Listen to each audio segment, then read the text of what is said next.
అందరికీ నమస్కారం. సో ఈ మధ్యకాలంలో మామూలుగా ఇక్కడ కొంతమంది గాంజాకి అలవాటు పడ్డారని, సో వాళ్ళ మీద గట్టి నిఘా పెట్టమని ప్రభుత్వం నుంచి గట్టి ఉత్తర్వులు వచ్చినాయి. మా ఎస్పీ గారి ఆధ్వర్యంలో దీని మీద చాలా రోజుల నుంచి కూడా నేను సిఐ గారికి చెప్పడం జరుగుతుంది. సో ఇక్కడే కాకుండా అనేక టౌన్స్లో కొంతమంది ఈ గత చాలా సంవత్సరాల నుంచి కూడా ఈ గాంజాకి అలవాటు పడి జీవితాలు చిత్రం చేసుకుంటున్నట్లు ఖచ్చితమైన సమాచారం ఉంది. కాబట్టి సో ఆ మెనాన్స్ని ఎట్లయినా కానీ రూపుమాపాలనే ఒక గట్టి ధ్యేయంతో సో దీని మీద గట్టిగా నిఘా పెట్టడం జరిగింది.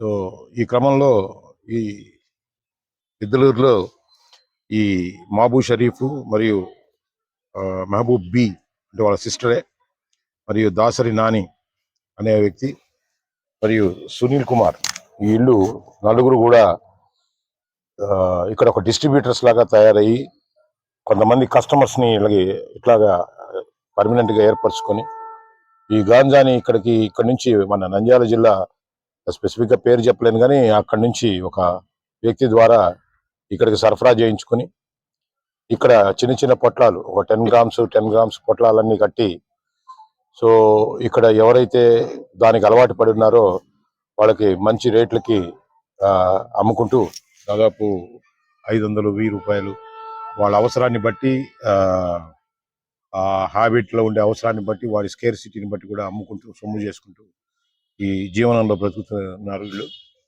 సో ఈ సమాచారం మేరకు సిఐ గారు అయినటువంటి సురేష్ కుమారు ఈరోజు రైడ్ చేసి జగనన్న కాలనీ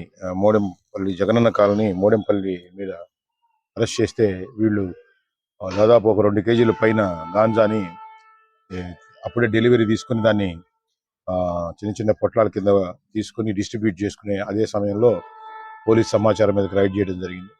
నలుగురు కూడా రెడ్ హ్యాండెడ్గా దొరికిపోయారు మధ్యవర్తుల సమక్షంలో. అలాగే ఉమ్మన్ పోలీసుల సాయంతో ఈరోజు వీళ్ళని అరెస్ట్ చేయడం జరిగింది. సో ఈ విధంగా ఎవరైతే వీళ్ళకి సరఫరా చేశారో, అట్లాగే ఈ గాంజాని మళ్ళీ కింద దాకా పోయి డిస్ట్రిబ్యూట్ ఎవరైతే దీనికి అలవాటు పడ్డారో వాళ్ళు ఇంకెవరినైనా అలవాటు చేశారో ఎవరిని వదలము. ఎక్కడి నుంచి వచ్చిన దగ్గర నుంచి ఎక్కడ దాకా పోయేదాకా కూడా ప్రతి ఒక్కరిని దీంట్లో ఈ కేసులో ఇన్వాల్వ్ చేస్తాం. ఎవరిని కూడా వదిలిపెట్టే ప్రసక్తే లేదు. ఇలాంటి ఒక నీచమైన ఒక ప్రభుత్వము నిషేధించినటువంటి ఒక మత్తు ఉత్ప్రేరకాన్ని గాంజాని ఈ విధంగా పబ్లిక్లోకి ట్రాన్స్ఫర్ చేసే ఏ మనిషిని ఉపేక్షించం. దీన్ని చాలా సీరియస్గా తీసుకొని ఈ కేసుని దర్యాప్తు చేయడం జరుగుతుంది. సో